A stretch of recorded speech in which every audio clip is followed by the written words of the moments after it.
entonces les voy a invitar, por favor, si son tan amables, a que abran sus Biblias y vamos a ir al versículo en donde nos quedamos la vez pasada, que fue en Levítico 16:21, y cuando lo tengan me pueden decir un fuerte amén. Levítico 16:21, cuando lo tengan me dicen un fuerte amén. Y si son tan amables y se pueden poner de pie por reverencia a la palabra, pues va a ser de gran bendición. Amén. ¿Ya lo tenemos? Dice así: para honrar al Padre, al Hijo y al Espíritu Santo. Y pondrá Aarón sus dos manos sobre la cabeza del macho cabrío vivo y confesará sobre él todas las iniquidades de los hijos de Israel, todas sus rebeliones y todos sus pecados, poniéndolos así sobre la cabeza del macho cabrío, y lo enviará al desierto por mano de un hombre destinado para esto. Que el Señor añada bendición a su palabra. Pueden sentarse si son tan amables. Y vamos a arrancar con lo que es la imposición de manos. ¿Será que se pueden transferir los espíritus buenos o malos? La respuesta corta, sencilla, es no. Pero vamos a explicar el porqué. En la última clase hablamos de que esta imposición de manos sobre este macho cabrío era un acto simbólico, no una transferencia de espíritus, ni de energía, ni de pecados, sino una identificación, o en teología le llamamos sustitución. Diga conmigo, sustitución. ¿Quién hizo este acto realidad? ¿Y quién pagó el pecado por nosotros? Nuestro Señor Jesucristo. Hablábamos y decíamos de que Isaías dice que Él herido fue por nuestras rebeliones, molido por nuestros pecados, el castigo de nuestra paz fue sobre Él y por sus llagas hemos sido curados. Sobre Él fue quien llevó el pecado de toda la humanidad y nadie le impuso las manos para llevarlo. ¿Se recuerdan en qué momento de la historia bíblica sucedió eso? Cuando dijo, ¿cómo? Consumado es. Y dice la palabra de Dios que en ese momento dijo: Señor, Señor, ¿por qué me has ¿qué? Abandonado. Después dijo: consumado es, exhalió y murió. En ese momento nosotros podemos ver que se hizo una realidad esta tipología, esta simbología en nuestro Señor Jesucristo, el Cordero de Dios que quita los pecados del mundo, el sacrificio perfecto. ¿Ok? Entonces decíamos también que el imponer las manos en el Antiguo Testamento se hacía para bendecir, y todavía hoy en día se utiliza ¿para qué? Para bendecir. ¿Bendecir a través de qué? De la oración. Diga conmigo, de la oración. Ahora, ¿en dónde está el poder? ¿En imponer las manos o en el poder de la oración que sale de nuestras bocas? Porque la Biblia no me dice el imponer las manos del justo puede mucho. ¿Verdad que no? A mí la Escritura me enseña la oración eficaz del justo puede mucho. A mí la palabra de Dios me enseña orar sin cesar. El Señor Jesucristo en ningún momento ordenó y mandó que impusieran las manos, pero sí ordenó que fueran y oraran. En ningún momento les reclamó el no imponer manos, pero sí les reclamó ni tan solo una hora han ¿qué? Podido orar. Entonces, el poder de la vida y de la muerte, el poder de bendecir y maldecir, ¿está en dónde? En la lengua, dice Santiago. Al imponer las manos para bendecir, no es tanto porque es un acto simbólico, sino más bien el poder radica en la oración que estás haciendo a Dios, que últimamente ese poder radica en Dios, quien es quien contesta la oración, y en las palabras de bendición que salen de tu boca. Entonces es un acto simbólico, explicábamos, de bendición y de oración. Pero también en el Antiguo Testamento, en Números 27, 18 al 23, dice: y Jehová dijo a Moisés: toma a Josué, hijo de Nun, varón en el cual hay espíritu, y pon tu mano sobre ¿quién? Sobre él. Y lo pondrás delante del sacerdote Eleazar y delante de toda la congregación, y le darás el cargo en presencia de ellos. Y Moisés hizo como Jehová le había mandado. Tomó a Josué y lo puso delante del sacerdote Eleazar y toda la congregación, y puso sus manos sobre él y le dio el cargo como Jehová había mandado por mano de Moisés. La pregunta aquí es, ¿Moisés recibió el Espíritu Santo o el Espíritu del mismo Moisés por la imposición de manos? No. En este versículo, que está haciendo Moisés es comisionando y delegando autoridad. Entonces, la tercera cosa por la cual se imponen las manos en el Antiguo Testamento es, dígame fuerte por favor, comisionar y delegar autoridad. El imponerle las manos a alguien era para comisionarlo, para que siguiera con la labor que estaba haciendo Moisés, para delegarle la autoridad, que de últimas esa autoridad era conferida y dada de parte de ¿quién? De Dios. Era simplemente un acto o un hecho simbólico de lo que Dios ya había decidido en la vida de Josué, el llamado de Josué. No es que Moisés le dijo, te voy a dar de mi espíritu. Ahora, cuando vemos que Moisés, el Señor le dice, trae a otros hombres para que ayuden después del consejo de su suegro Jetro, y pondré de tu espíritu, no está refiriéndose a que va a transmitir y va a agarrar del espíritu de Moisés y se lo va a poner a ellos, sino que de la misma sabiduría, de la misma inteligencia y de la misma llenura del Espíritu Santo que tenía Moisés, iba Dios a poner sobre ellos. No sé si me estoy explicando. No es que sale de ti y Dios lo saca de ti, de lo que tú portas para darle a alguien más, sino que de lo mismo que tú has experimentado, de lo mismo que tú estás viviendo, el Señor le da a alguien más. ¿Me siguen hasta aquí? Entonces, no es transferencia del Espíritu Santo, no es transferencia de espíritus, sino que es Dios quien dice, la misma sabiduría que puse en ti, la voy a poner en ellos. El mismo espíritu que está obrando en ti, que te ha llenado, lo voy a poner en ellos.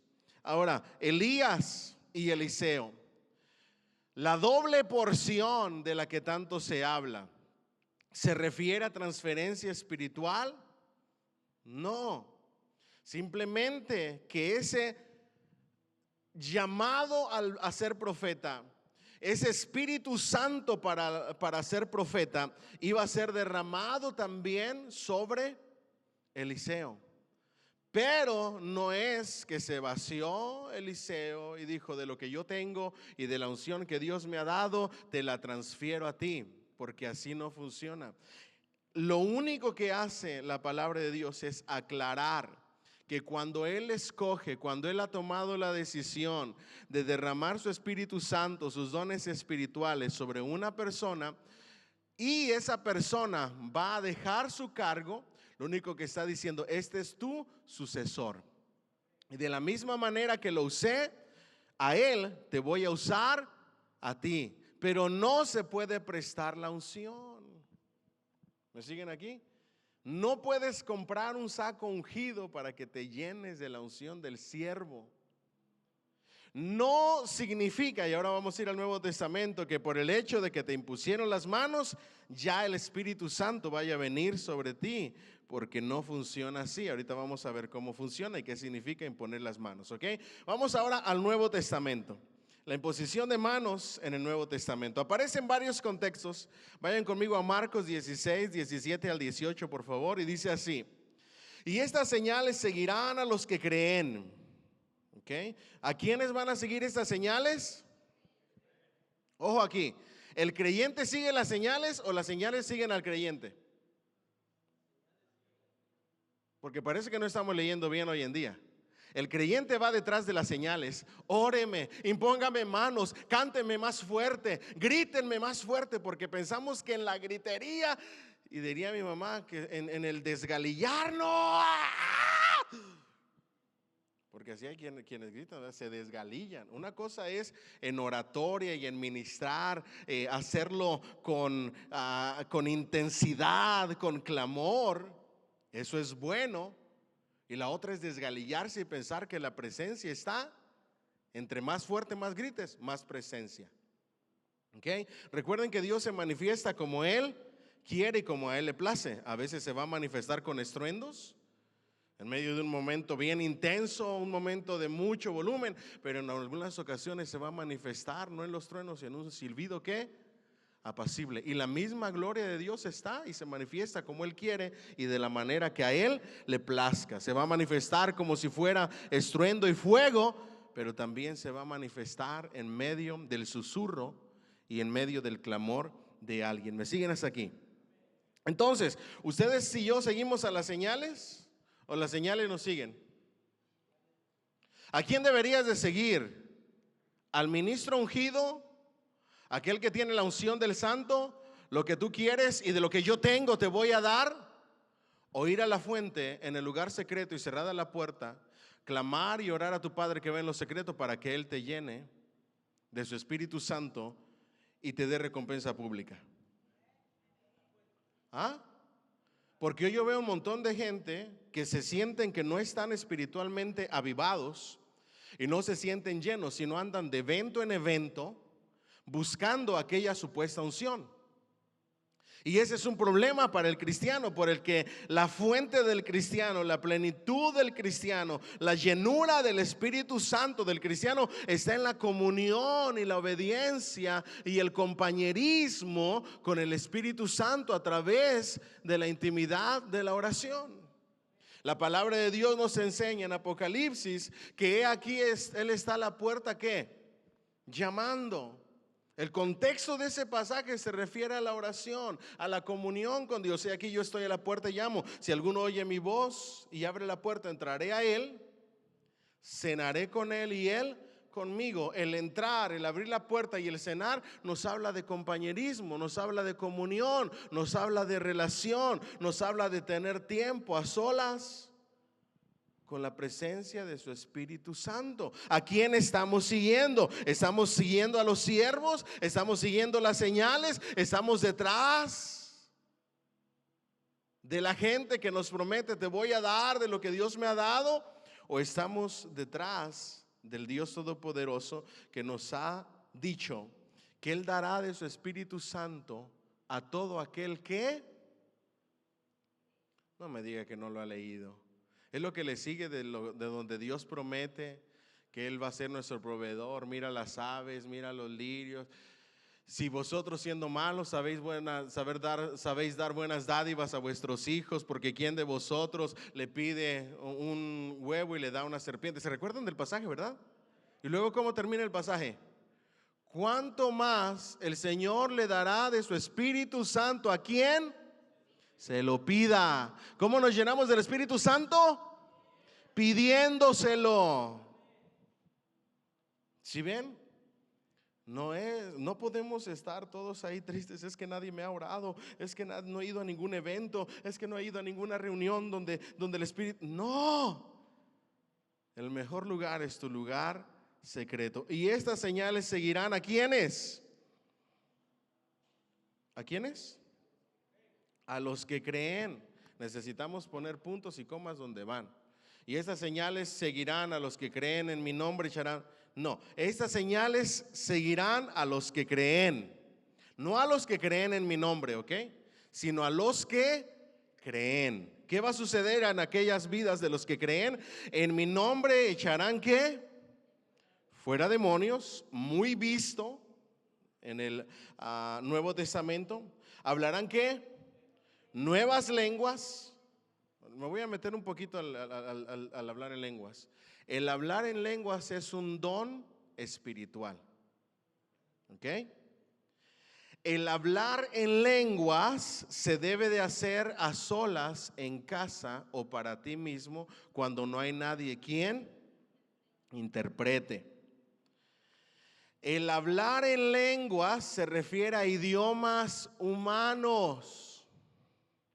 Porque cuando el pueblo, cuando en el día de Pentecostés los discípulos estaban hablando en lenguas, dice en el libro de Hechos que la gente que venía de otras partes les oía hablar. ¿Qué les oía hablar? El evangelio. ¿Qué les oía hablar? El evangelio.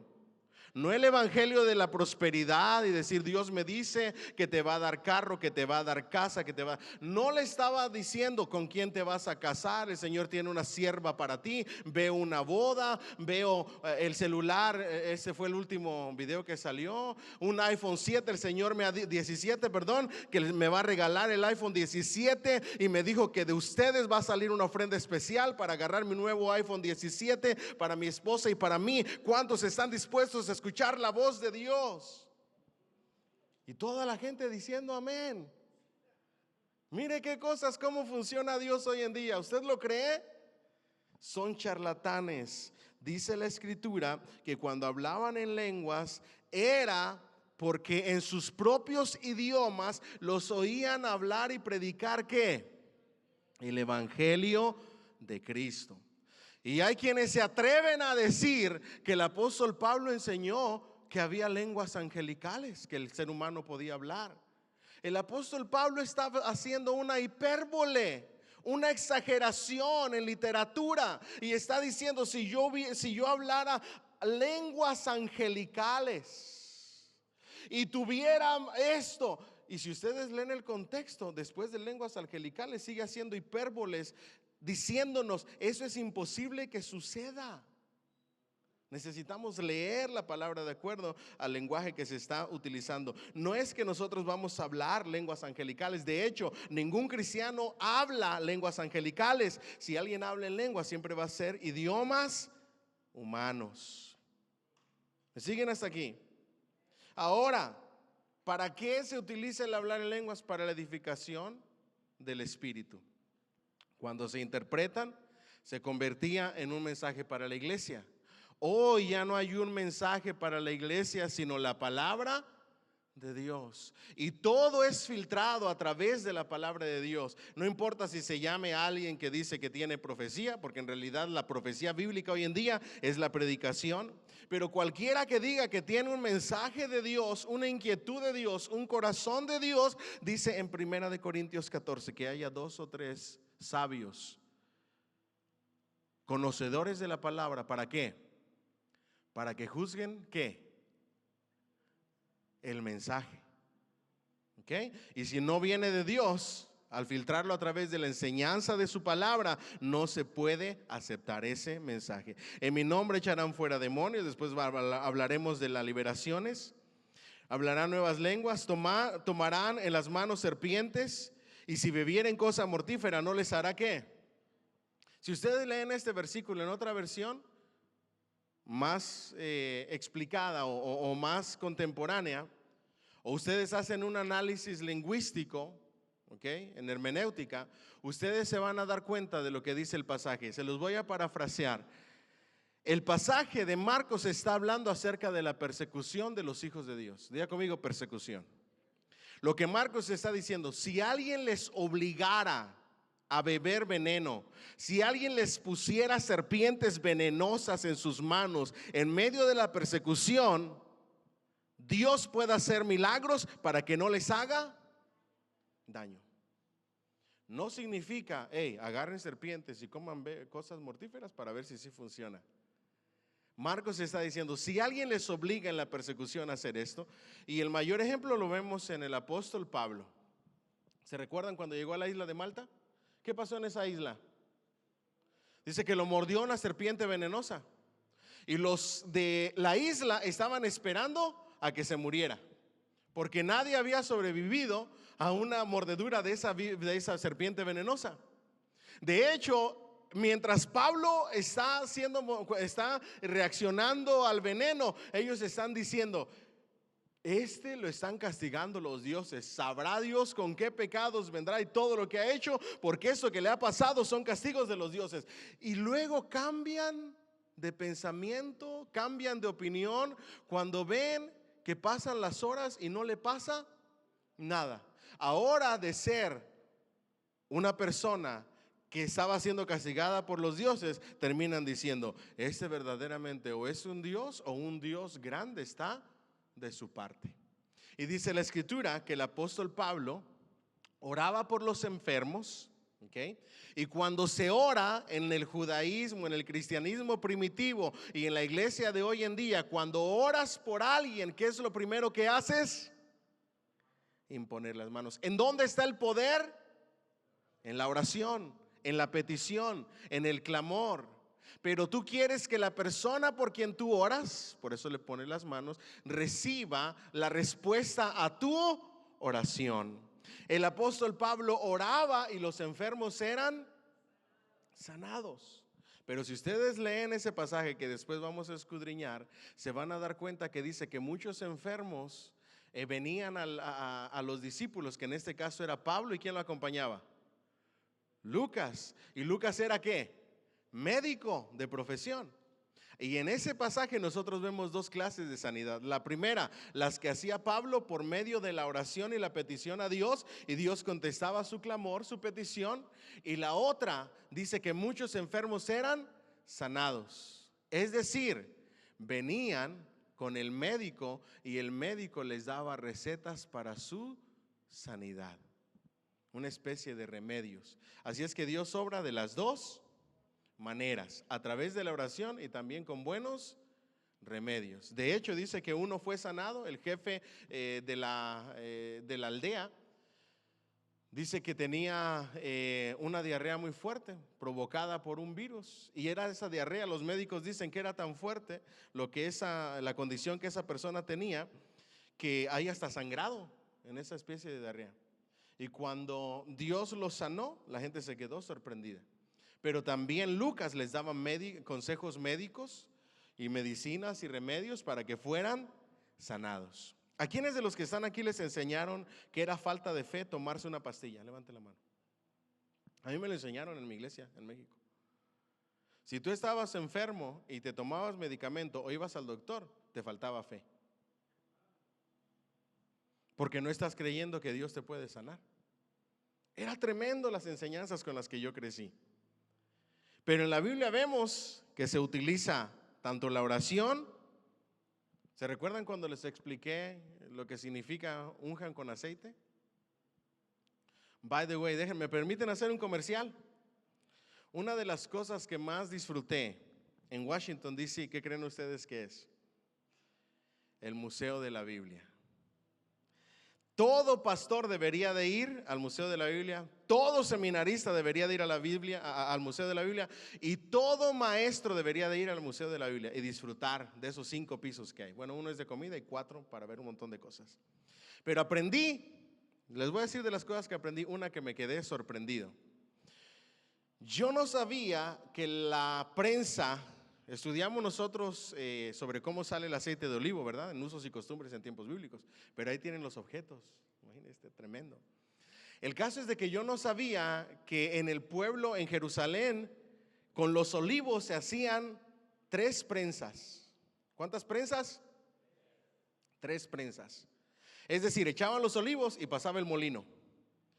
El primer aceite que salía era para el uso sacerdotal y religioso, lo más puro, lo más virgen. Esos mismos olivos se les daba otra pasada. La segunda pasada o la segunda prensa, así se le llama, el aceite que salía era para usos medicinales y de cocina.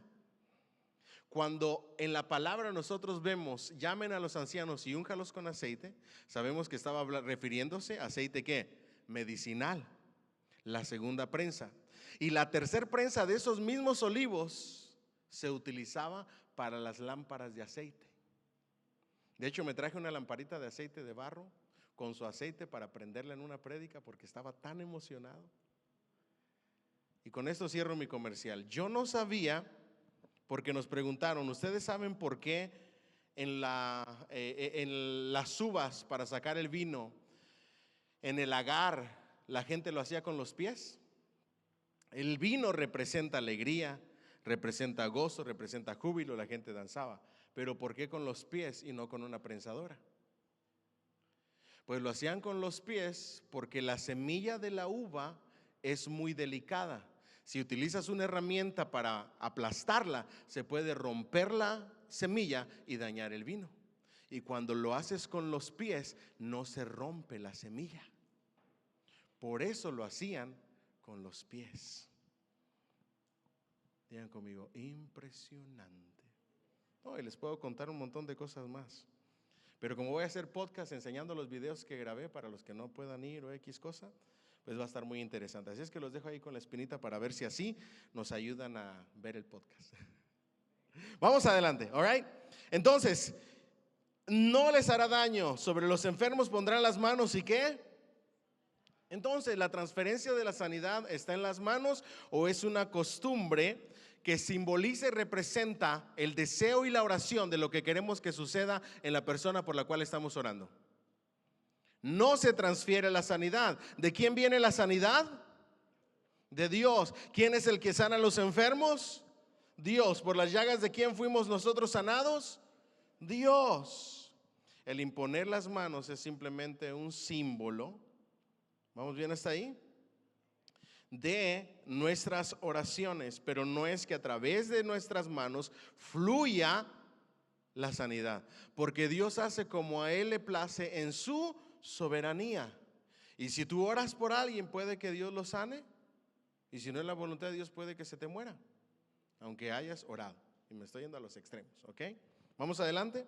Número 2. Oración y bendición. Marcos 10:16. Y tomándoles en los brazos, poniendo las manos sobre ellos, los bendecían. En toda la Biblia nosotros vemos también que el poner las manos sobre las personas también es para bendecirlas. Por eso decimos, bendice a tu pareja, bendice a tus hijos. Ve cuando ellos están durmiendo, pon las manos sobre ellos y bendícelos. No es que sea un ritual, es una buena costumbre para bendecir. ¿Me siguen hasta aquí? Y ahora vamos a lo que más nos interesa de la controversia que hay.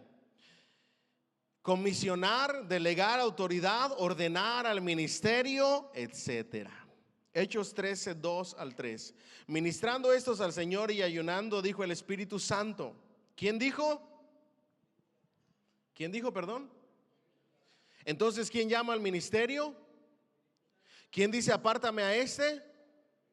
¿Qué hacen los pastores que oran en una ordenación? Solamente confirman el llamado que el Señor y el Espíritu Santo ya ha hecho. No hacen el llamado.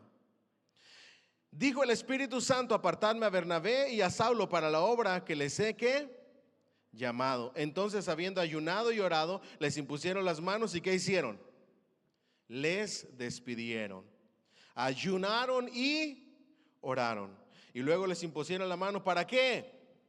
Para orar por ellos, para bendecirlos, para delegarles y comisionarles en ese llamado que Dios ya les había dado, para poder hacer público el llamado que Dios les había dado. ¿Me siguen hasta aquí? Entonces, vamos adelante. La iglesia, el ministro, el pastor, el que impone manos, no imparte el poder, ni da el llamado, ni hace el llamado. Lo único que hace es confirmar el llamado que Dios a través de su Espíritu Santo ya ha hecho. Diga conmigo, por favor, confirmar el llamado. ¿Vamos bien hasta ahí? Entonces, y ahorita vamos a ir a otro pasaje, ¿ok? Hechos 8:14-17. Cuando los apóstoles que estaban en Jerusalén oyeron que Samaria había recibido la palabra de Dios, enviaron allá a Pedro y a Juan. ¿A quiénes? ¿A dónde? A Samaria. ¿Y quién eran los samaritanos?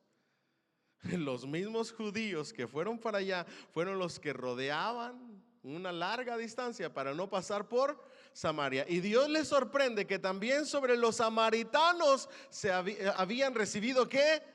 La palabra de Cristo, las buenas nuevas de salvación. Y enviaron a Pedro y a Juan. ¿Qué había sucedido ya con Pedro? Ya había tenido esa visión de los animales puros e impuros.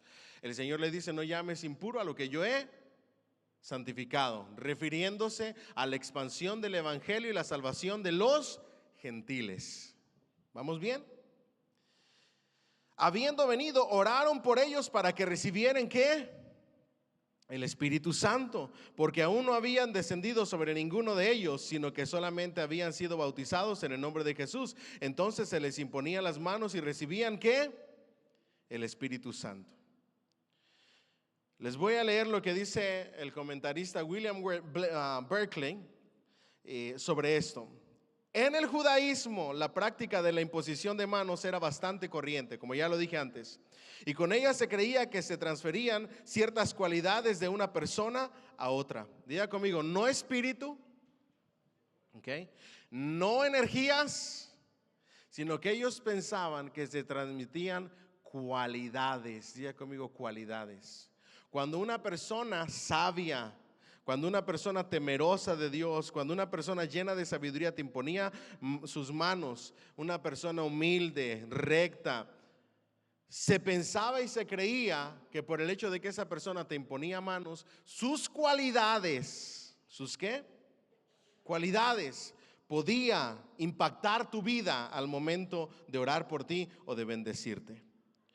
No tenemos que pensar que esto representara un punto de vista materialista de la comunión, de la comunicación del Espíritu Santo. Más bien se pone el acento en el carácter del que impone las manos. El énfasis de imponer las manos no está en la presencia del Espíritu Santo o en la persona del Espíritu Santo, sino en el carácter de la persona. ¿En qué?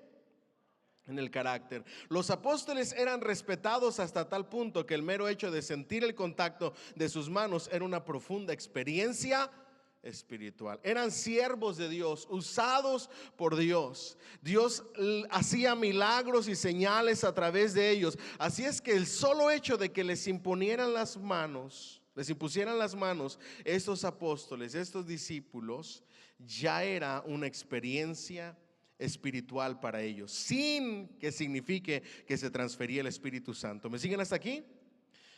Y dice el comentarista: yo recuerdo que me llevaron a ver a un hombre que había sido uno de los más grandes hombres de Dios de la iglesia en sus tiempos. Dice este pastor: yo era muy joven y él muy anciano. Me dejaron a solas con él un momento y en este instante puso sus manos sobre mi cabeza y me bendijo. De esto hace más de 50 años, dice William Berkeley. Pero todavía puedo sentir la profunda impresión de aquel momento. Algo así era la imposición de manos de la iglesia primitiva. El carácter, las cualidades de la persona deja un impacto. Ahora, el que sí lo malinterpretó, ¿quién creen ustedes que fue? Simón el mago. Porque él pensó que el Espíritu Santo se transfería a través de las manos. Entonces quiso comprar y dijo: hey, también impónganme a mí las manos para que se me transfiera. Pero yo lo quiero para vanagloria, para negocio, para ser visto, para ser puesto en una plataforma. Y el Señor lo reprendió. Él sí lo malinterpretó. Yo no sé cómo no vemos ese pasaje hoy en día para entender que el Espíritu Santo no se transfiere porque alguien te imponga manos. El que te llena con su Espíritu Santo es Dios en su soberanía y de la manera que Él quiere, como a Él le plazca. Amén. Dáselo más fuerte al Señor, por favor. Este texto no enseña transferencia de poder, sino una obra soberana de Dios. Fue una etapa histórica única donde el Espíritu Santo descendió sobre los samaritanos para mostrar que el mismo evangelio, y esta es la esencia de por qué el Espíritu Santo se derramó, el mismo evangelio unía a judíos y samaritanos bajo una misma fe. Y la máxima evidencia de la unión del evangelio bajo una misma fe era el derramamiento del Espíritu Santo. Ningún hombre puede dar el Espíritu Santo imponiendo sus manos. Solo lo puede hacer Dios, pero debemos usar los mejores esfuerzos para instruir a aquellos por quienes oramos. ¿Me dicen amén? All right. Vamos adelante entonces. Otro pasaje, Hechos 19, 1 al 6. Esto sucedió en la ciudad de Éfeso. Y aconteció que entre tanto que Apolos estaba en Corinto, Pablo, después de recorrer regiones superiores, vino a Éfeso, y hallando a ciertos discípulos les dijo: ¿recibisteis el Espíritu Santo cuando creísteis? ¿Cuándo se recibe el Espíritu Santo hoy en día? Cuando creemos. ¿Ok? ¿Quién nos lo da? Dios, porque por un mismo Espíritu fuimos, ¿qué? Todos bautizados, y hemos sido sellados por el Espíritu Santo. Y ellos le dijeron: ni siquiera hemos oído si hay Espíritu Santo. Entonces dijo: ¿en qué pues fuisteis bautizados? Y ellos dijeron: en el bautismo de Juan. ¿Cuál Juan? Juan el Bautista. Dijo Pablo: Juan bautizó con bautismo de arrepentimiento, diciendo al pueblo que creyesen en aquel que vendría después de él, esto es, en Jesús el Cristo. Cuando oyeron esto, fueron bautizados en el nombre del Señor Jesús. Y habiendo impuesto Pablo las manos, vino sobre ellos el Espíritu Santo, y hablaban en lenguas y ¿qué? Y profetizaban. El Espíritu Santo vino sobre ellos, no desde Pablo hacia ellos. El Espíritu Santo vino sobre ¿quiénes? Sobre ellos, no saliendo desde Pablo para ellos, sino que el Espíritu Santo vino sobre ellos. Recuerden, la oración de Pablo era que ellos recibieran el Espíritu Santo, y su oración fue contestada y ellos recibieron el Espíritu Santo. Pero no quiere decir que a través de las manos de Pablo recibieron el Espíritu Santo. Lo que hizo Pablo con la imposición de manos fue una señal de oración, una identificación ministerial. Como ministro del Evangelio se manda a imponer las manos, pero jamás de transmitir una unción personal, porque Pablo en todos sus escritos nos enseñó a través del Espíritu Santo que es Dios el soberano quien hace todas las cosas. ¿Me dicen amén? All right. Ahora vamos a ver lo que dice Primera de Timoteo 5:22, que este es el que más se malinterpreta, ¿ok? No pongas con ligereza las manos a ninguno, ni participes en pecados ajenos, conviértete puro. Aquí la gente empieza a decir: no dejes que cualquiera te ore, no dejes que cualquiera te imponga las manos, y tú tampoco imponga las manos con ligereza, porque entonces se te pueden transmitir los pecados. ¿Cuántos han escuchado eso? Porque si alguien que anda en pecado te pone las manos, te va a contaminar y después vas a terminar pecando tú. Y los mismos pecados que ese tenía, vas a empezar a lidiar con ellos. ¿Por qué? Porque se transmiten los pecados, porque se transmiten los malos espíritus, por imponer las manos con ligereza. A mí me enseñaron eso. ¿Ok? Pero ¿qué dice realmente el pasaje?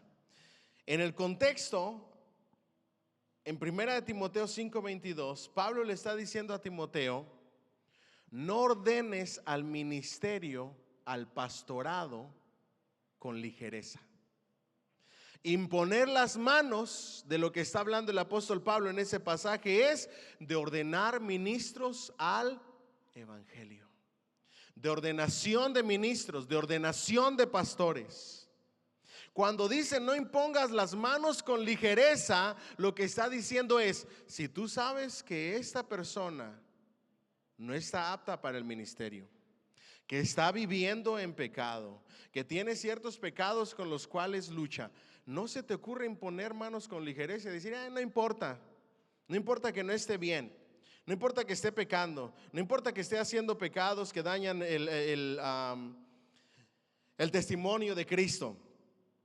Y aún así tú lo ordenas. Se los estoy parafraseando. Tú te estás haciendo partícipe de esos pecados.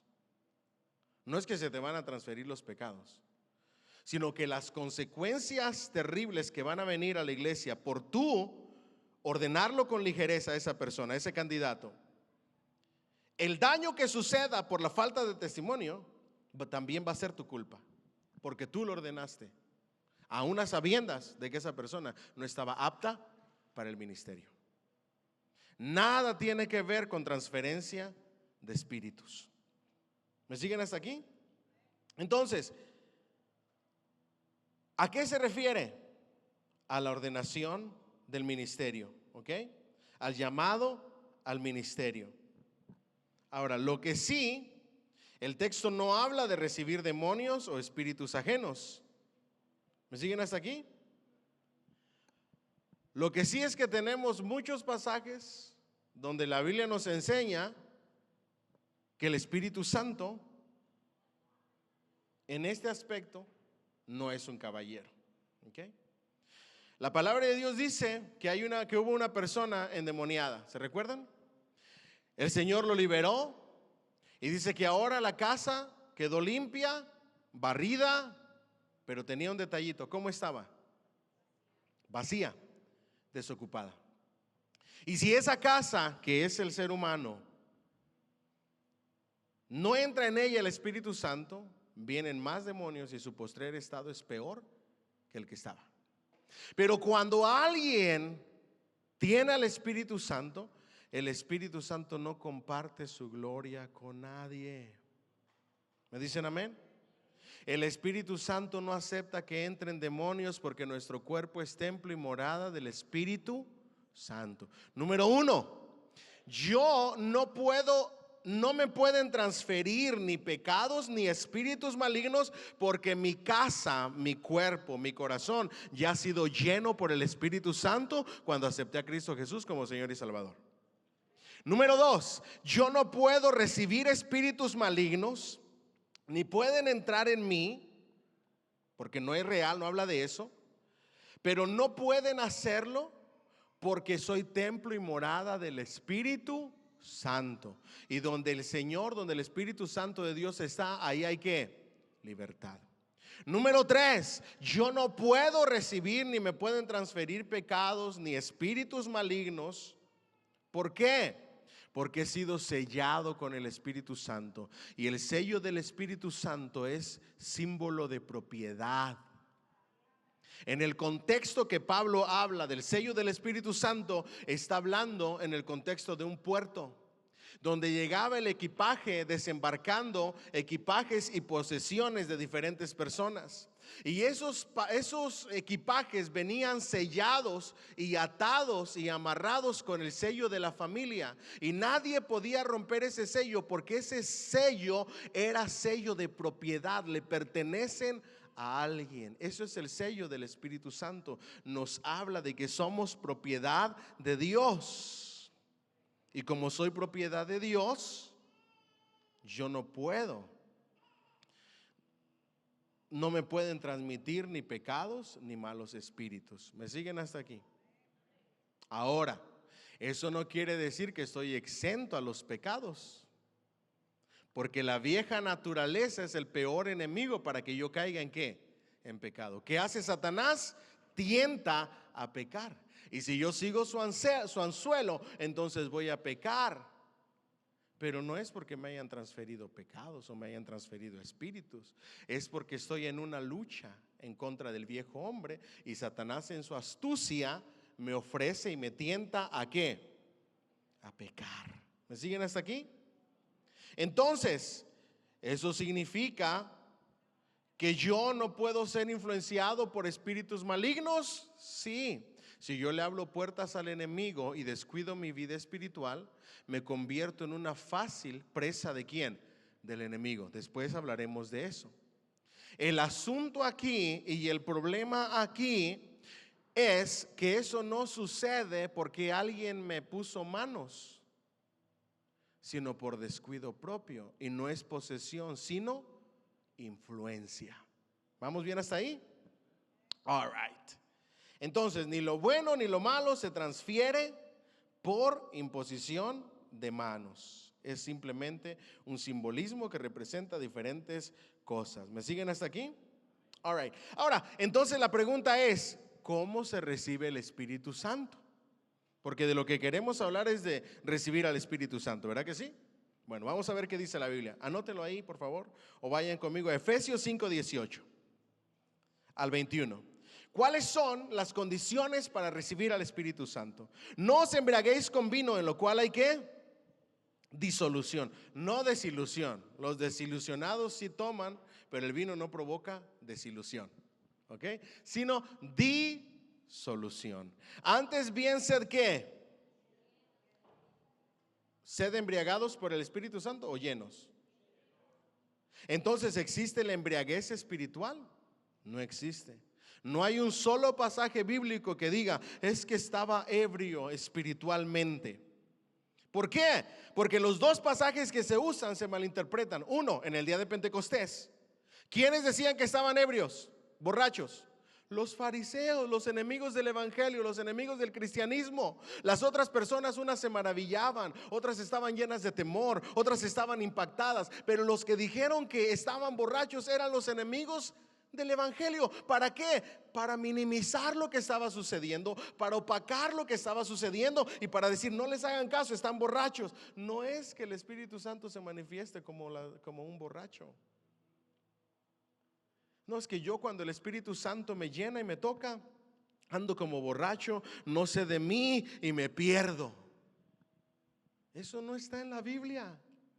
A mí la Biblia me dice que en el día de Pentecostés el apóstol Pedro estaba hablando en lenguas, y aun cuando estaba hablando en lenguas y estaba lleno del Espíritu Santo, escuchó lo que estaban diciendo. Escuchó que estaban diciendo, estos están borrachos, y dejó de hablar en lenguas. Lleno del Espíritu Santo se puso en pie, porque desde el Antiguo Testamento nosotros vemos que el espíritu de los profetas está sujeto a los profetas. Yo no puedo decir, es que yo no me puedo contener cuando el Espíritu Santo me toca, porque esa es la excusa de los que extienden los servicios horas y horas y horas. Es que Dios es un Dios de orden. Se levantó, dejó de hablar en lenguas y comenzó a predicarles, partiendo desde el Antiguo Testamento y mostrándoles lo que estaba sucediendo. Y en ese primer mensaje, como estaba lleno del Espíritu Santo, se convirtieron miles de personas. Porque ¿para qué fue dado el poder del Espíritu Santo? ¿Para hacer show? ¿Para hacer cruzadas? ¿Para hacerme famoso? ¿Para hacerme rico? Y recibiréis poder. El poder del Espíritu Santo, cuando haya venido sobre vosotros el Espíritu Santo. Y aquí viene la razón por la cual se dio el Espíritu Santo. Y me seréis testigos. Es el poder, la elocuencia, la valentía para predicar el evangelio, para que llenos del Espíritu Santo las almas vengan a los pies de Cristo. Esa es la esencia de la llenura del Espíritu Santo. ¿Me siguen hasta aquí? Entonces, se levantan, predican. Todas las personas que nosotros vemos llenas del Espíritu Santo nunca hablan de una embriaguez espiritual, ni que pierden el control. Al contrario, lo que está diciendo el apóstol Pablo es, contrario al vino que te deja sin control, el Espíritu Santo, cuando te controla, no te deja sin control. Pablo está diciendo, déjense controlar por el Espíritu Santo. Hablando entre vosotros, aquí viene la evidencia de la llenura y el control del Espíritu Santo, con majaderías, con palabrotas, con albures. Hablando entre vosotros, ¿con qué? Con salmos. ¿Con qué más? Con himnos. ¿Y con cánticos qué? Espirituales. Diga conmigo, ay Señor. Note que no está diciendo hablándole a Dios, hablando entre vosotros. Por eso no hay lugar al chisme, ni a los juicios, ni a las críticas, ni a las condenaciones. Porque una persona llena del Espíritu Santo manifiesta el fruto del Espíritu Santo. Ahora luego dice, las personas que están llenas y controladas por el Espíritu Santo dan siempre gracias por todo al Dios y Padre en el nombre de nuestro Señor Jesucristo, y sometiéndonos unos a otros en el temor de ¿quién? Diga conmigo, sometiéndoos con corazón de siervo, con humildad, sirviendo todos a Cristo como un solo cuerpo, sin altivez de corazón, sin orgullo, sin vanagloria. ¿Me siguen hasta aquí? Yo no sé si estoy bien o estoy mal, pero yo le pido perdón al Señor. Pero a mí no me gusta alimentarle el ego a nadie. Y en este evento que pasó, que no fue dirigido por nuestra iglesia, sino que prestamos el edificio para que lo usaran, llegó una persona, pastor, ¿me puede regalar agua? Como diciéndome, vaya, tráigame un agua. Y le dije, sí, hermanita, con mucho gusto. Ahí en la cocina, ay, vaya y tómela. Muchas gracias. Porque a veces quieren que se les trate como la cuarta persona de la Trinidad y que se les rinda pleitesía. Dios ama la humildad y la humildad se expresa y se demuestra entre unos a otros. Amén. Dáselo más fuerte al Señor. Sometiéndoos unos a otros. Por eso Pablo dice: ninguno tenga un más alto concepto de sí del que debe de tener. Antes bien piense de sí mismo ¿con qué? Con cordura, viendo a los demás como superiores a sí mismo. ¿Ok? Sed llenos, del griego plerouste, está en un presente continuitivo. Siempre se lo he dicho, presente continuo. No hay una llenura del Espíritu Santo y para siempre. Hay una plenitud del Espíritu Santo. El cristiano debe de vivir llenándose continuamente del Espíritu Santo. ¿Cómo se manifiesta esa llenura? Siendo controlados por el Espíritu Santo y siendo guiados. Diga conmigo, controlados, no, pero con ganas, y guiados por el Espíritu Santo. Pablo no dice reciba la llenura por la imposición de manos. Pablo dice vivan continuamente bajo el control del Espíritu Santo. Condiciones bíblicas para recibir la llenura continua. No es un evento de una vez cuando te convertiste. Ese solamente fue el principio. Tienes que vivir lleno del Espíritu Santo. Condiciones bíblicas para vivir lleno y controlado por el Espíritu Santo, manifestando el fruto del Espíritu Santo, los dones del Espíritu Santo. Número 1, fe y obediencia. ¿Cuál es el requisito número 1? Y obediencia. Hechos 5:32. Y nosotros somos testigos suyos de estas cosas, y también el Espíritu Santo, el cual ha dado Dios a los que le obedecen. ¿A quién les da el Espíritu Santo Dios? ¿Te imaginas un hermanito desobediente que viene a que le llenen del Espíritu Santo? Ojalá fuera así de fácil, ¿verdad que sí? Pero eso no es lo que dice la Biblia. Nada más vengan, impónganme manos y ya soy lleno. Y empezar a hacer show. El Espíritu Santo se manifiesta a través del fruto. ¿Me dicen amén? Y también el Espíritu Santo, el cual ha sido dado a los que le obedecen. Hechos 5:32. Fe y obediencia. Requisito número 2. Arrepentimiento sincero. ¿Cuál es el requisito número 2? Hechos 2:38. Pedro les dijo: arrepentíos y bautícese cada uno de vosotros en el nombre de Jesucristo para perdón de los pecados y recibiréis el don del Espíritu. No puede recibir al Espíritu Santo si no se ha arrepentido a alguien y no ha entregado su vida al Señor como Señor y Salvador. Solo los cristianos pueden ser llenos del Espíritu Santo. ¿Me dicen amén? Requisito número 3. Oración y deseo de ser lleno del Espíritu Santo, pero oración y deseo con fe. Lucas 11:13. Pues si vosotros siendo malos sabéis dar buenas dádivas a vuestros hijos, cuánto más vuestro Padre Celestial dará el Espíritu Santo a los que se lo pidan. Diga conmigo: pedir, oración, pedir con deseo, pedir con fe. Número 4, una vida santa y limpia. Efesios 4:30. No contristéis al Espíritu Santo de Dios, con el cual fuisteis sellados para el día de la redención. Ahora, aquí no se pueden confundir. Préstenme atención aquí, por favor. Esta pregunta es bien importante. Cuando yo descuido mi vida espiritual y desobedezco a Dios y vivo en contra de la voluntad de Dios, contristo al Espíritu Santo. Pablo dice que se apaga. No apaguéis ¿qué? Al Espíritu Santo. Cuando su llama no arde, no se manifiesta. ¿Me siguen hasta aquí? Dice la palabra de Dios que por nuestro interior correrían ríos de ¿qué? Refiriéndose al Espíritu Santo. Pero cuando lo apagamos y lo entristecemos, ese Espíritu Santo se convierte en una especie de estanque sin movimiento. ¿Por qué? Porque no nos hemos rendido bajo su control. Ojo aquí. Dios puede hacer cosas aunque yo esté en desobediencia y en pecado, cuando predico la palabra de Dios? Sí, porque no podemos confundir el poder de la palabra con la aprobación de mi vida espiritual. Yo le voy a dar cuentas a Dios de mi vida espiritual, pero la palabra va a producir su efecto.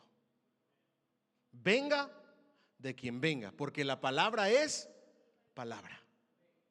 Y es viva y eficaz y más cortante que toda espada de doble filo, que penetra hasta partir el alma, las coyunturas y los tuétanos. Por eso oímos que recibimos palabra de una mula, de una burra, ¿verdad? Escuchamos que un profeta falso decía palabra y su maldición se tornaba ¿en qué? En bendición, porque el poder de la palabra es el poder de la palabra. Pero eso no significa que porque yo veo que la palabra hace su efecto, Dios aprueba cómo estoy viviendo. No hay que confundirnos o pensar que porque Dios obra a través de su palabra me está usando a pesar de cómo estoy. No hay que confundirnos. ¿Me siguen hasta aquí? All right. Entonces, vamos a ver algunos argumentos bíblicos y teológicos en contra de la transferencia de la unción. El Espíritu Santo obra soberanamente. Primera de Corintios 12:11.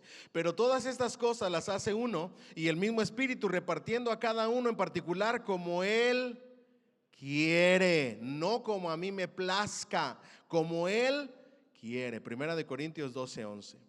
Ningún hombre puede dirigir ni repartir el Espíritu Santo, porque el único quien lo hace y lo reparte como Él quiere es Dios en su soberanía. Dios unge a quien Él quiere y reparte como Él quiere, cuando Él quiere y a quien Él quiere, no al placer mío, porque imponga manos y diga ahí te va de mi unción. ¿Me siguen hasta aquí? Entonces, no debemos de confundir el símbolo con la realidad. El error consiste en pensar que el acto físico de lo que hemos estado hablando causa el poder, cuando la palabra de Dios nos enseña que el poder está en Dios. Él es la causa del mover espiritual, no en los simbolismos, sino en ¿quién? En Dios, quien hace y reparte y llama como Él quiere. ¿Me siguen hasta aquí? No somos un conducto de energía. Dios reparte de su espíritu y de sus dones a quien Él quiere y como Él quiere. ¿Qué sucede con estas falsas enseñanzas? Desvían la fe del creyente hacia ¿a quién? Hacia el hombre, hacia el ministro, hacia la persona. Entonces ya no está la fe en Dios. Ahora queremos ir a ver al predicador famoso, a la predicadora famosa, al ministro de alabanza famoso, al grupo de alabanza famoso, porque yo sé que si yo estoy en esa atmósfera de gloria, algo me va a tocar. No, te va a tocar cuando tú pides, cuando tú anhelas, cuando tú deseas, cuando entras en tu aposento, en el lugar secreto, y como Él quiere, a la hora que Él quiere, cuando a Él le plazca. Tu fe y tu mirada no deben de estar en el ministro, sino en Dios. Por eso es que nosotros no somos una iglesia que dependamos de eventos, de ministros, de actividades, de conciertos. Dios nos libre de depender de eso para que nuestra vida espiritual esté bien. Dependemos de una fuente que es Cristo y de la presencia del Espíritu Santo en nuestra comunión con Él de todos los días. ¿Me dicen amén? Cuando alguien dice, yo tengo la unción, aquí está la unción y puedo transferirla, les voy a transferir mi unción, les voy a dar de mi unción, les voy a repartir de lo que Dios me ha dado, recíbanla. La gente no comienza a buscar el Espíritu Santo, sino ¿a quién? Al ministro, al hombre. ¿Me siguen hasta aquí? Y eso va en contra del Evangelio. El Evangelio nos enseña una dependencia en Cristo y no en los hombres. Nuestra mirada debe de estar puesta en Cristo, el autor y consumador de la fe, y no en los hombres. ¿Me siguen hasta aquí? Es de manera divina que Dios otorga su presencia, su Espíritu Santo. En el caso de Elías y Eliseo era la autoridad para continuar con el ministerio profético, siendo usado por Dios. Dios mismo le concedió esa autoridad. Eliseo no recibió poder de las manos de Elías, sino del mismo Dios en respuesta a su clamor, a su oración, a su petición. Es una forma moderna, en teología se le llama simonía. Diga conmigo, simonía. Vender al Espíritu Santo, usarlo para beneficio propio, comprar al Espíritu Santo, manipular o tratar o querer, con sus palabras, de manipular al Espíritu Santo. Y esa es la raíz de la falsa doctrina moderna de la transferencia de la unción de estos falsos predicadores. Creer que el poder puede pasarse o controlarse por las manos humanas está alejado de la Biblia. El poder no lo controla el ser humano, no lo gobernamos nosotros, es Él quien nos gobierna a nosotros y Él hace como Él quiere. Entonces, ¿será bíblico y correcto decir, vamos a hacer un culto de unción? Podemos hacer una noche de clamor para que el Señor derrame su unción y sus dones. Y en el clamor Dios va a hacer algo glorioso. Pero no puedo venir a decirle, venga que usted va a recibir la unción del Espíritu Santo. Venga que usted va a recibir la sanidad. Venga porque si usted no ha sido lleno del Espíritu Santo, en esta reunión se va a llenar. Eso no me corresponde a mí. Eso le corresponde ¿a quién? Al Señor, cuando Él quiere, como Él quiere, porque Él reparte como Él quiere. Entonces, el Espíritu Santo no se transfiere, se recibe directamente ¿de quién? La unción no se transmite, se adquiere y se llena uno cuando se vive en comunión con el Espíritu Santo.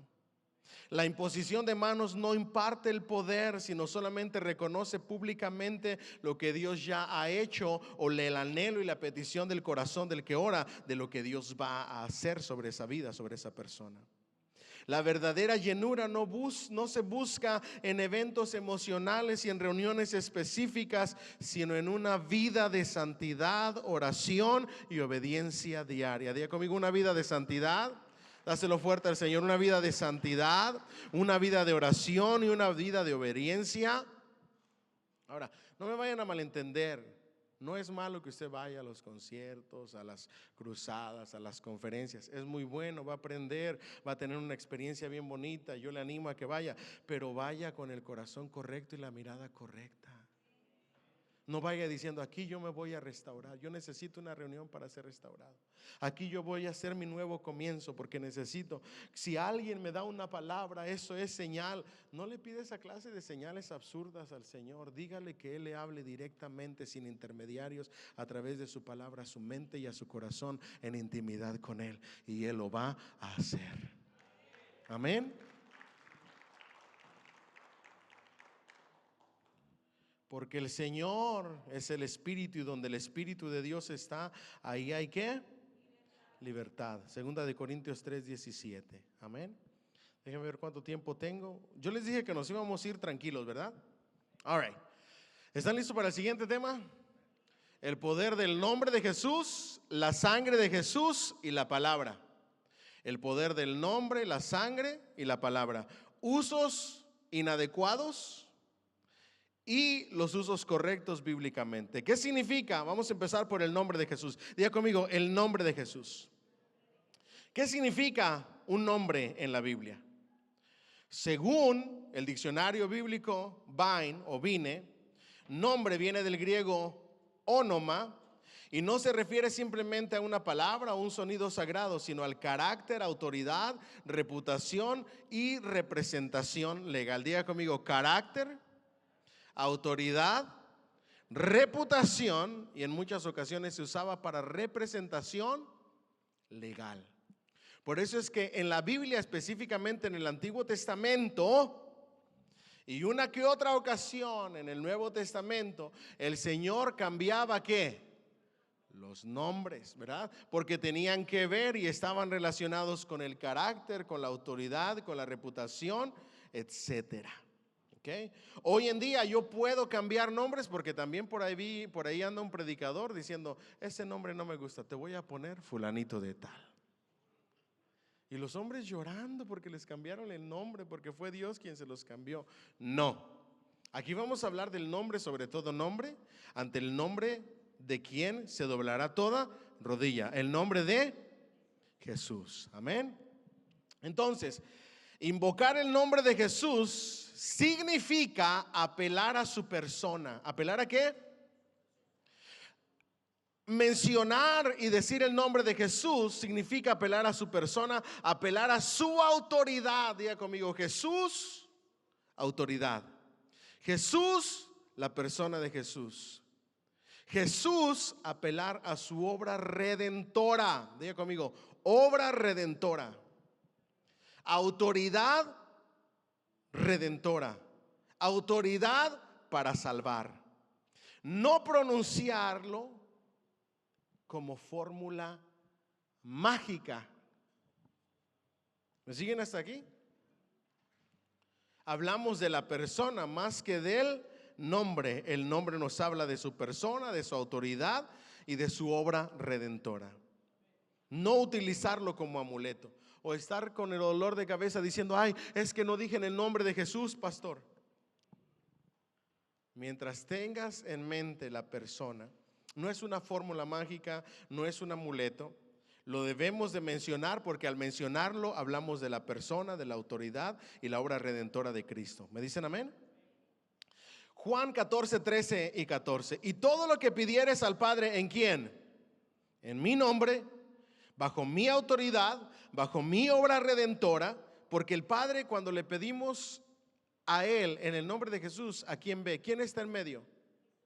Cristo Jesús, nuestro intermediario, nuestro intercesor. Por eso debemos de autoridad, de orar bajo la autoridad de la persona y la obra redentora de Cristo. Por eso dice, y todo lo que pidieres al Padre en mi nombre, bajo mi autoridad, bajo mi obra redentora de amor, lo haré para que el Padre sea glorificado en el Hijo. Si algo pidieres en mi nombre, yo lo haré. Porque hay un solo Dios y un solo mediador entre Dios y los hombres, Jesucristo, hombre. Colosenses 3:17. Y todo lo que hacéis, sea de palabra o de hecho, hacedlo todo en el nombre del Señor Jesús, dando gracias a Dios Padre por medio de Él. En el nombre del Señor Jesús, con la autoridad del Señor Jesús. En la persona, bajo la persona del Señor Jesús, porque el llamado es que imitemos ¿a quién? A Cristo Jesús, nuestro Rey y nuestro Señor. Esos son los usos correctos del nombre del Señor Jesús, en la oración, en el servicio, en la predicación, etcétera. Los usos incorrectos que se hacen hoy en día. Orar en su nombre no es decir la frase al final de la oración, sino orar conforme a su carácter y voluntad.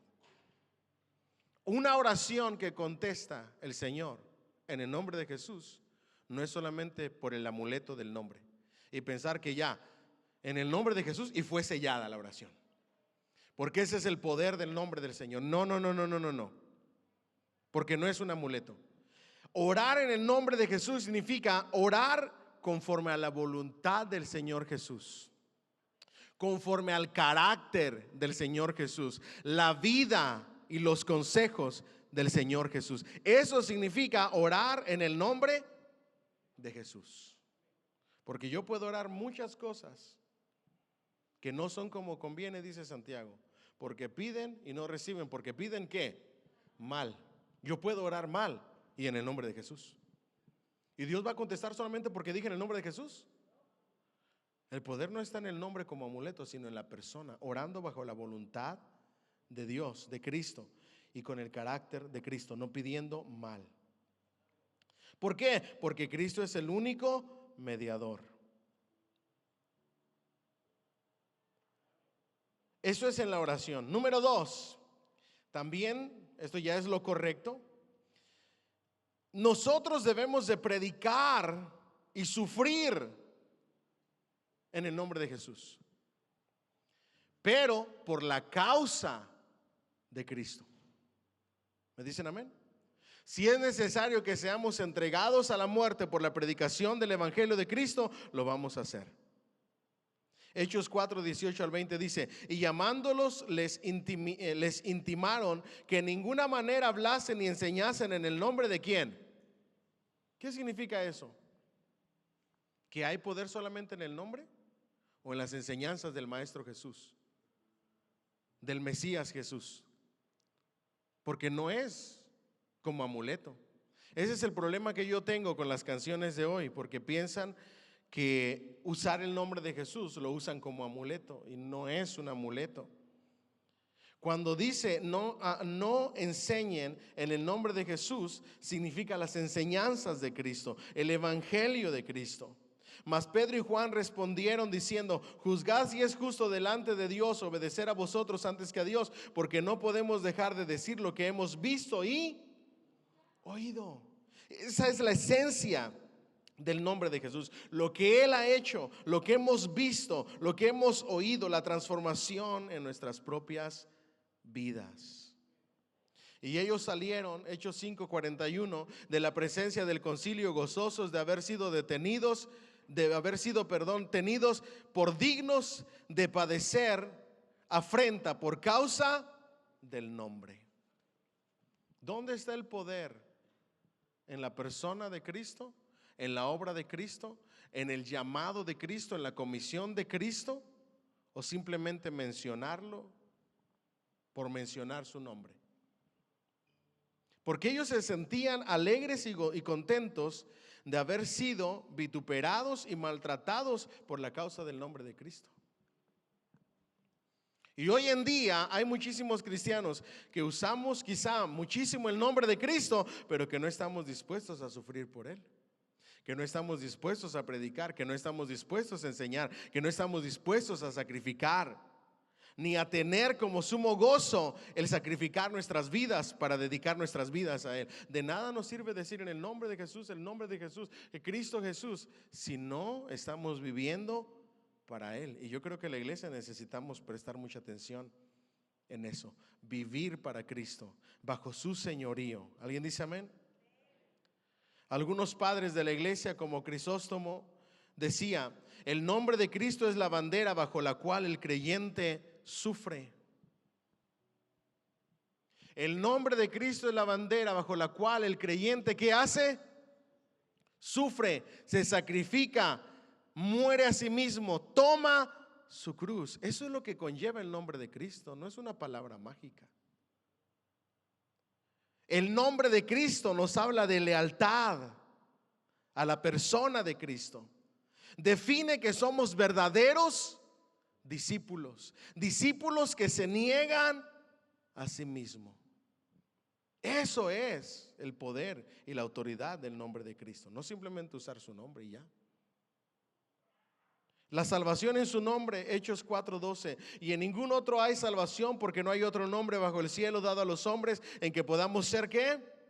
Salvos. La salvación no depende de experiencias místicas, sino del nombre, es decir, la autoridad y la obra de Cristo. En la salvación, ¿a qué se refiere su nombre? Digan conmigo por favor: autoridad y obra de nuestro Señor Jesucristo.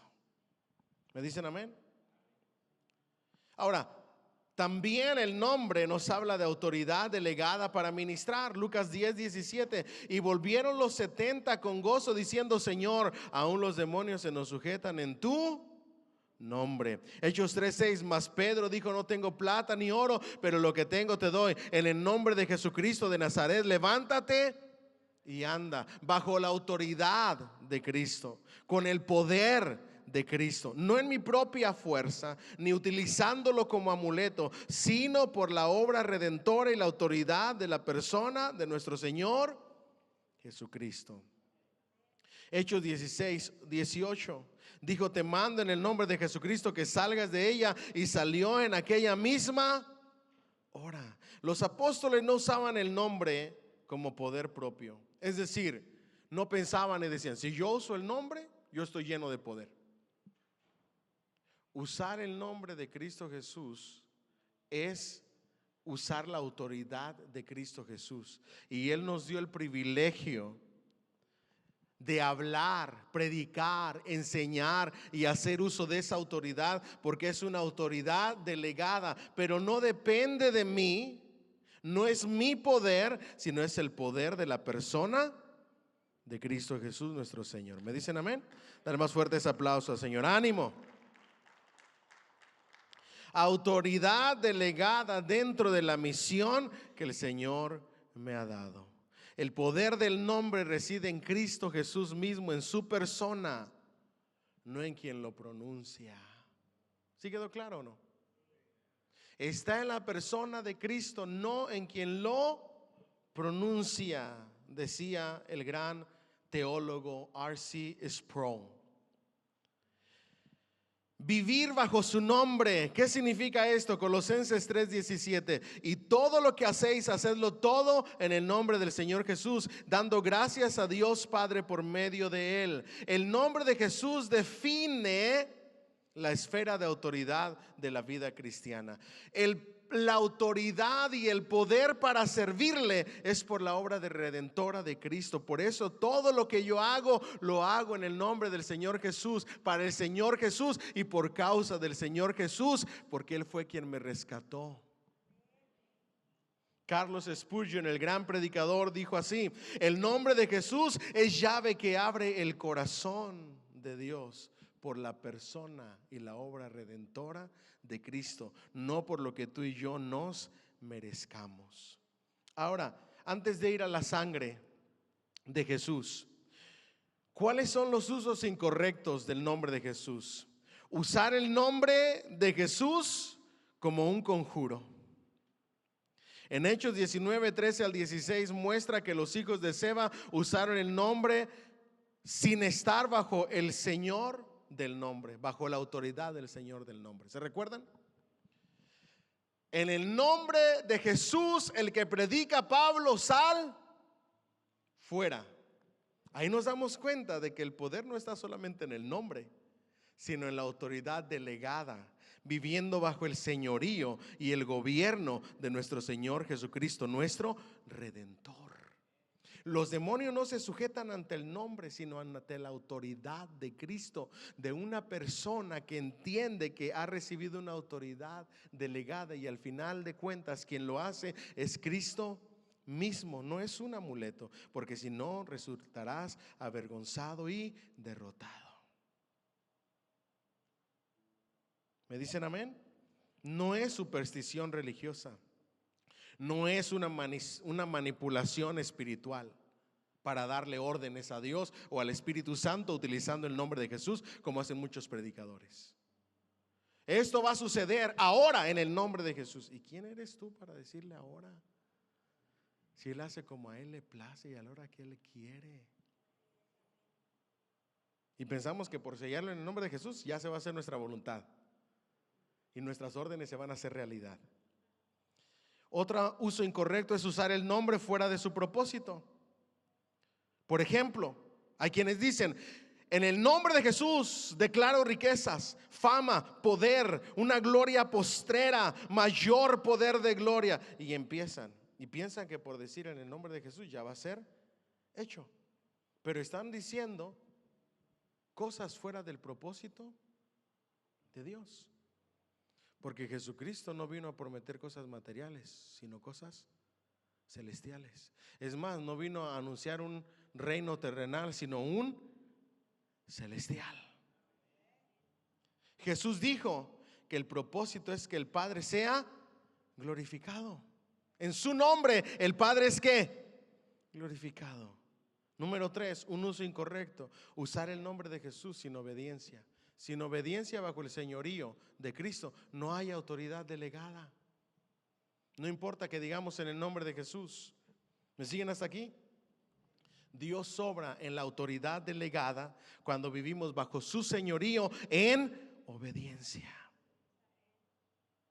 Mateo 7, 21 al 23 dice: no todo el que me dice Señor, Señor entrará en el reino de los cielos, sino el que hace ¿qué? La voluntad de mi Padre. Es esa autoridad delegada. Ahí sí puedes mencionar el nombre de Jesús. Muchos me dirán en aquel día: Señor, Señor, ¿no profetizamos en tu nombre? Y entonces les declararé: nunca os conocí, apartados de mí, hacedores de maldad. Nuestro Señor Jesucristo no niega el poder cuando se menciona su nombre, refiriéndose a su autoridad, a su persona y a su obra. La vida y doctrina deben de ser respaldadas por el ministerio y la vida del cristiano. Vamos por la sangre y terminamos con la sangre. Es más, ya no nos va a dar chance de terminar, pero los voy a dejar con algo para meditar, para hablar de la sangre de Cristo. ¿Okay? Hay quienes dicen: la sangre de Cristo tiene poder. ¿Okay? Hasta hay un corito, ¿verdad? La sangre de Cristo tiene poder, la sangre de Cristo. Hay que analizar mucho las canciones y su teología, ¿verdad que sí? Y hay otros que dicen: me cubro con la preciosa sangre de Cristo. ¿Lo han escuchado o no? ¿Lo llegaron a hacer? Yo lo llegué a hacer. Muy mal estaba. Me cubro con la preciosa sangre de Cristo. La sangre de Cristo tiene poder. Y otra cosa que me enseñaron fue, y tenía que decirlo así porque si no, no funcionaba: por la preciosa sangre de Cristo te reprendo, Satanás. ¿Ok? Ahora, la Biblia habla mucho de la sangre. Lo vamos a ver la próxima clase, perdón. Pero en ningún momento se usa la sangre para reprender demonios. ¿Qué se usa para reprender demonios? Acabamos de aprenderlo. No, ayúdenme aquí, lo acabamos de leer. ¿Qué? El nombre de Jesús, la autoridad de Cristo, la persona de Cristo. ¿En mi nombre qué? Echarán fuera demonios. ¿Ok? Entonces, todo lo relacionado a poder y autoridad sobre Satanás, sobre demonios, en la guerra espiritual, es el nombre de Jesús, nunca la sangre. ¿Ok? Siguiente, les dije que la sangre, dicen la sangre de Cristo tiene poder y un montón de cosas. ¿Ok? ¿En qué radica el poder de su sangre? Número uno, la sangre es un precio que se pagó para rescatarnos. El precio que se pagó por la salvación. No para reprender al diablo, no para decir me cubro con la sangre de Cristo. ¿Me siguen hasta aquí? Porque la sangre de Cristo no se usa para cubrir al cristiano. Él nos dejó a alguien que habite en nosotros para cubrirnos. Y dice: y estará con ustedes, con vosotros, en vosotros y sobre vosotros. ¿Quién es? El Espíritu Santo, el cual les guiará toda verdad, no la sangre. Usted no puede andarse cubriendo con la sangre de Cristo en ningún lado. Lo único que hizo la sangre de Cristo, aparte de todo lo que les voy a enseñar la próxima semana, es, la próxima clase, es que la sangre de Cristo nos limpia de todo pecado. Porque no hay perdón ni remisión de pecados si no es a través de ¿qué? De la sangre y sin sacrificio. La sangre del cordero pascual en el Antiguo Testamento, en los dinteles de las puertas, no habla de protección de la muerte solamente. Es una tipología de la sangre de Cristo para salvación. ¿Ok? Les voy a enseñar los usos correctos de la sangre, los pasajes bíblicos, los usos incorrectos de la sangre, el poder de la palabra, los usos correctos, los usos incorrectos. Y luego les voy a enseñar qué significa o por qué se dice, está bien decir, cielos abiertos, hay portales celestiales. Oh, hay una atmósfera de gloria, está llegando un rompimiento. Hay un rompimiento aquí. ¿Sí han escuchado ustedes ese vocabulario o no? ¿Ah? Se metió Dios. Algo se va a mover, algo se va a romper. Ya cayó la gloria de Dios. ¿Sí lo han escuchado o no? ¿Lo han leído? Ya con eso puedo resumir la clase. Asegúrense de lo que escuchan hoy en día, haga eco de la Biblia. Y eso es lo que vamos a descubrir la próxima clase. esos supuestos cielos abiertos, esos portales celestiales, ese nuevo nivel de gloria, esa atmósfera de gloria, ese rompimiento, todo ese vocabulario que se usa hoy en día, ¿está en la Biblia? Y si está, ¿a qué se refiere? Y vamos a cerrar la próxima clase con religiones, la influencia de las religiones africanas. Y luego de ahí nos vamos a ir, y antes de cerrar les voy a decir de lo que vamos a estar hablando para que ustedes estén al pendiente y podamos estar en la misma página, ¿ok? Para que no se pierda ninguna de las otras clases. Déjenme ver si lo encuentro por aquí. Ok, déjenme lo busco aquí en mis notas.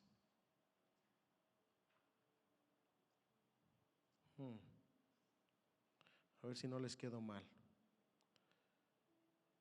De las manos.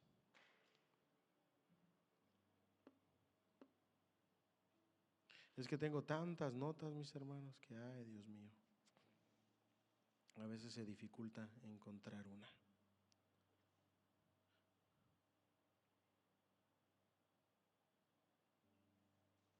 Aquí está, la encontré.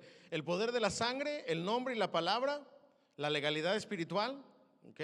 La transferencia de espíritus ya la tratamos hoy completamente, versículo a versículo. La transferencia de la unción ya la tratamos hoy, versículo a versículo. La próxima clase va a ser que yo dé portales en el cielo, ¿ok? Puertas que se abren al enemigo, vamos a hablar acerca de eso. Ahí está la verdadera guerra espiritual. Ataques y artimañas de Satanás, esa es la verdadera guerra espiritual. Luego vamos a ir a desviaciones sexuales y la guerra espiritual y las drogas. Son un demonio, causado por demonio, como dicen muchos, sí o no. Exorcismo, liberación, liberaciones en el Nuevo Testamento, reprender, autoridad sobre espíritus y demonios, serpientes y escorpiones, la vimos hoy. Parte de, ¿ok? Influencia de religiones africanas, pactar con Dios y la guerra espiritual, ¿ok? Y recordarles también de el mover verdadero del Espíritu Santo y el falso mover del Espíritu Santo. Y con eso vamos a cerrar este año y arrancamos el próximo año con el nuevo curso sobre evangelismo contemporáneo y misiones. ¿Cuánto le dan un fuerte aplauso al Señor? Nos quedan 5 minutitos para preguntas y con eso cerramos. Estuvo interesante.